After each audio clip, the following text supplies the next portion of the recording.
momentum recently, and those two things were kind of going through my mind because the Liverpool goal kind of comes out of nowhere, but it really killed the momentum, it felt like, and I wondered what your half-time team talk was like today. The firmest it's ever been. I wasn't happy after the first half. I think no one was. So I was really clear with that we had to higher our standards for the second half. Intensity wasn't high enough. Ball speed wasn't high enough. Positioning wasn't early enough. Not enough of the ball movement. So I was really firm at halftime. But everyone agreed. The players agreed. If I talk about momentum. It's something like you can't control 90 minutes, and you can't say I'm going to play a 90-minute game and I'm going to have momentum for 90 minutes. There's so much more to it. There's an opponent that wants to do things as well. What we have to get better at is the way we react when we concede the goal. For example, those are key events and games, and how do you move on? What's our strategy after those moments? Because I think we also after our own goal we lose a little bit of intensity in everything we do. We get comfortable, we find more backwards passes instead of forward passes, and that's how you kind of put yourself into a situation that gets hard, because we said we wanted to spend time in their half as much as possible and suffocate and stack attacks, which I think we did much better in the second half. But first half we play ourselves into our own half, and that's why we make it hard for ourselves. So but much better second half. And I wanted to ask about Stina as well, who I feel like some attackers are volume players. In terms of Stina, she's not always as clean as she could be in the penalty area. Sometimes she's offside a bit too much, but she gets lots and lots and lots of shots, and she got lots of shots today and really made the difference. And I wondered, what is it about her mentality, I guess, to forget some of the missed chances and things like that?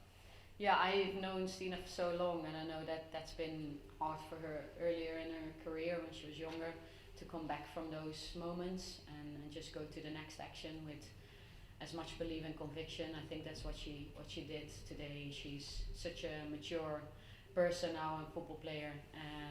But if you look at everything she creates, we don't reward ourselves early, I think, with the chances she creates or the spaces she creates. But we, in the end, we do it. I think it's 87th minute or something.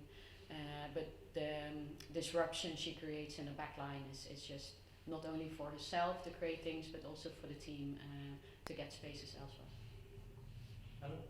Yeah, I wondered if you'd been tempted at all to go to a back three at some stage, because when Liverpool scored their goal, it felt like the Red Sea parted. It just suddenly felt like there was a massive gap in the middle.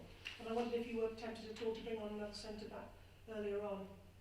You mean in the second half or in the first half already? In the second half. Yeah.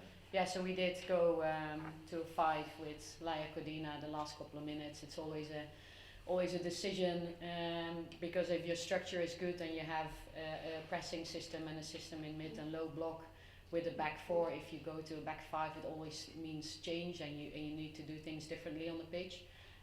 So we always try to find the right moment of when do we do it, do we need to do it. But we had Laia Codina ready. She could have gone on in midfield as well to keep the back 4 intact, but those last couple of minutes when they started to stack numbers and Clark had a couple of long throws, we thought it was the right decision to go to back 5. So when Kim came on, it seemed to settle things down a little bit. Were you tempted to bring on Leah Williamson as well? No, not today. She was in the squad. She was there to get back into matchday routine and for her leadership in and around the team. But we never planned for her to get minutes yet. So the first minutes will be against Twente or Everton as it stands now. That's exactly what I was going to ask you. So she could come on against Twente. Yeah, as it stands. Yeah. So she's still getting back into the team training. She's done a couple of 11v11s now. So we just have to find the right moment. Is it Twente or is it Everton? Or if things change, then things change. It could be later, but that's what we're aiming for. Good, thanks.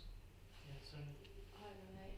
How important was it to get the win today, even if at times you must have been a little bit frustrated? Yeah, very important.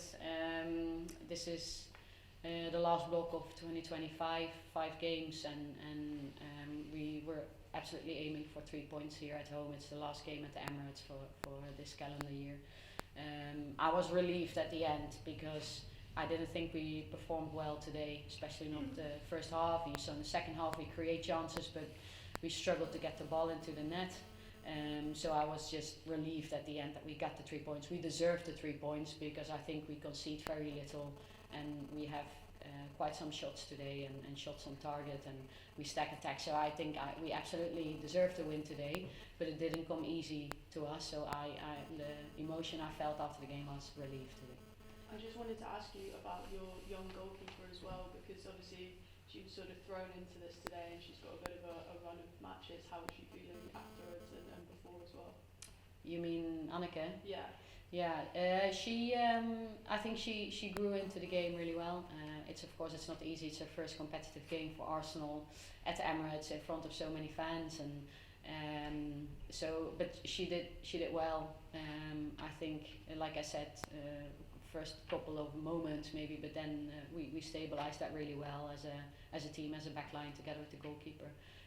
Now I'm happy for her because she did well for Wolfsburg when she played there at the end of last season.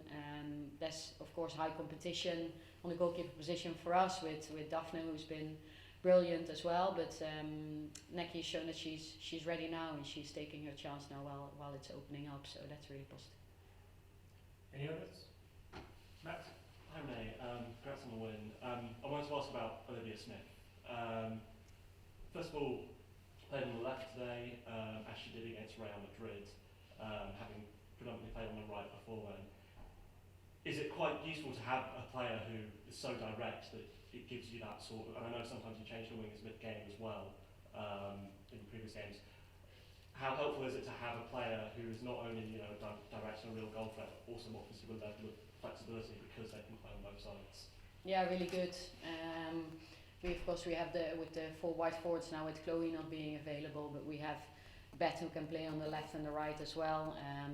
Fordy is definitely at her best on the left side. So we have some flexibility, versatility. We also said ahead of this game with Liv starting on the left, that there was going to be, they didn't have their normal fullback in the squad, so we knew that this is something we can exploit with 1v1s. And Beth has really good crossing quality when she plays on the right side. So, but we always, like you said, that they could change in game. And second half when 40 came on, I think she brought so much energy. And then Liv went to the right, and that's why she's more 1v1s going on the outside rather than going on the inside for shots, but going on the outside for crosses. And it's such a pleasure to have such a player in the squad who can do so many different things for you.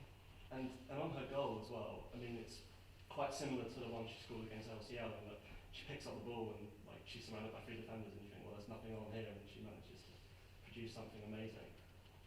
Obviously, she's one of the younger players in the squad, but it almost seems to me like, just in spite of her age, she's almost leading by example in some ways, by the way she's really taking on responsibility in game. Yeah, we needed sparks in the first half. We needed players that were going to make something happen and take responsibility and do something to get the rest of the team going. And I think Olivia, like you say, she's a young player, but she did that by her actions, not necessarily but with being vocal and leadership and those things, but with her actions, the way she plays her game, the way she tries to make things happen, that inspires the rest of the team. So yeah, that was really positive, and I think the game changers coming on for us in the second half, they all did that for us as well. Thanks, Ray. Thanks. Olivia, guys. Thank you. Thank you. Cheers.